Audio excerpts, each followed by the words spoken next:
voalohany a resaka fizaran-taona tsy mitovy zany toetrandro eto Madagasikara zany hoe ny fotoana fahavokarana ny vary eto Madagasikara tsy mitovy.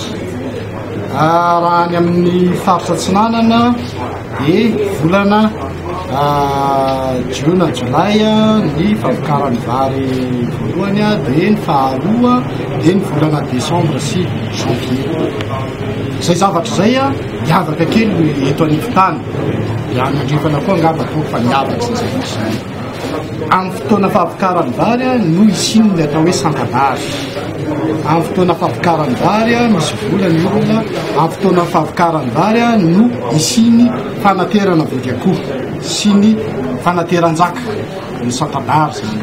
Indrindra fa amin'ny faritra Atsinanana na amin'ny faritra Betsimosaraka na amin'ny faritra Antemoro dia iny volana Desambra sy Janvier iny zay mifanojo amin'ny taom-baovao occidental no isin'ny zay zavatra zay. Misy amin'ny Betsimosaraka zao dia misy ny atao hoe lango, tsy azo hoanina vary raha tsy misy an'izay lango zay dia atolotra an'Andriamanitra, atolotra ny Zanahary sy ny razana, ireo zany ny sorana voalohany hitantsika ao anatin'ny zay. Zay vao miaraka amin'ny sakafo ny rehetrarehetra mandeha ny fanaterana voninahitra ho an'ny ray aman-dreny sy ny rehetrarehetra. Ny any amin'ny faritra atsimo, any amin'ny faritra Antemoro mitovy amin'izay zareo anakara zao ny hitako efa nasaina tany dia misy an'ilay tokavary vary tondrahandro nonsy tantery amin'io volana Desambra io matetika latsaka amin'ny volana inona moa amin'ny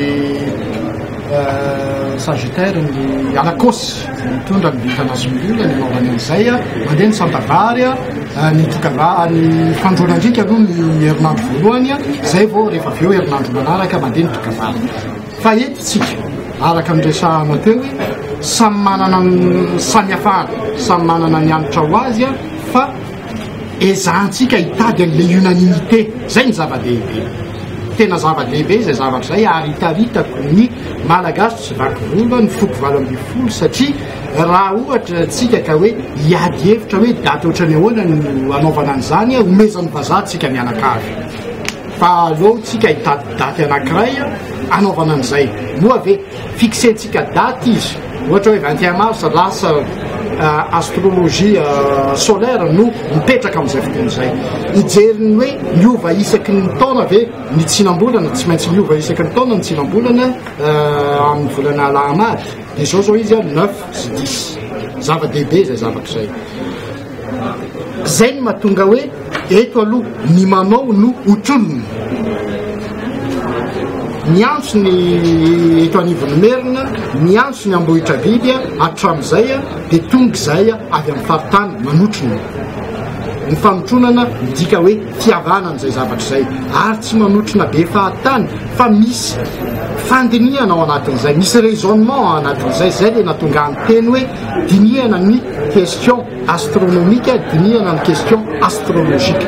Zay mbola verikiany hoe tsara ho marina fa amin'io daty io dia miditra ao anatin'ny vintana lahamady ny volana na hoe miditra ao anatin'ny vintana constellation du Bélier ny volana 21 mars ny masoandro ny miditra ao anatin'ny constellation du Bélier na miditra ao anatin'ny vintana alahamady.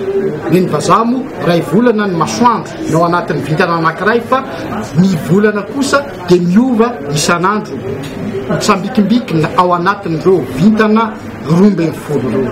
Astrologue ireo olobe ny ampanjaka sy ny tangalamena eto Madagasikara, ireo sojabe, ireo azomanga, ireo andrina zay tokony mahafantatra ny fombandrazana malagasy, ireo tampototra malala ny fombandrazana fa tsy hoe mionona fotsiny amina zavatra totoa ifandinika eto Madagasikara dia eo zany hitongavana amin'ilay atao hoe consensualité na unanimité. Mahatsara zavatra zay zavatra zay.